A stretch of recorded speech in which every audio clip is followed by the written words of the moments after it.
अखियाँ से कोई दिलू जादू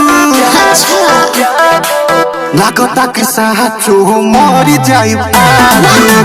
नीली अखियाँ से कोई दिलू जादू लागता कि साचो मरी जाई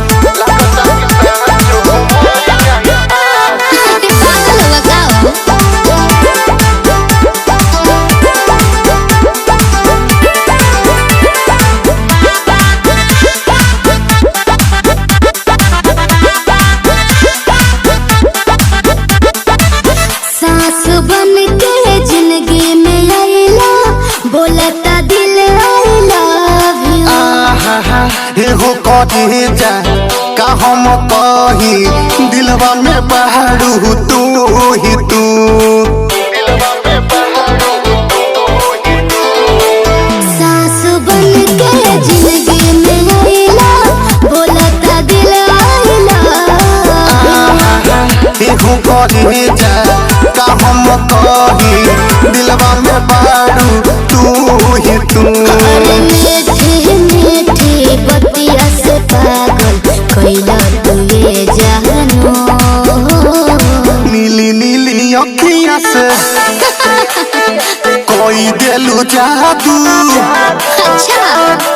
लागता कि साचो मरी जाई नीली नीली अखियाँ से कोई दिलू जादू लागता कि साचो मरी जाई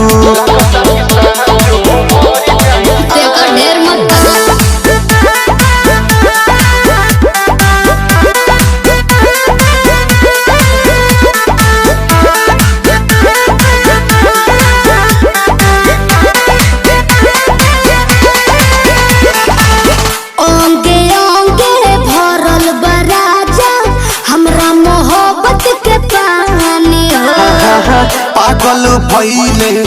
देखी सतेंद्र मखमल तोर जवानी हो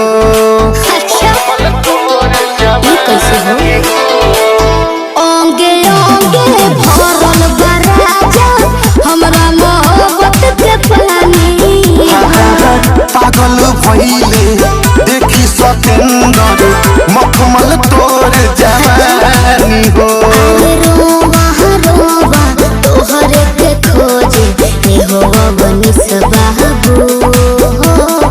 नीली नीली अखियाँ से जी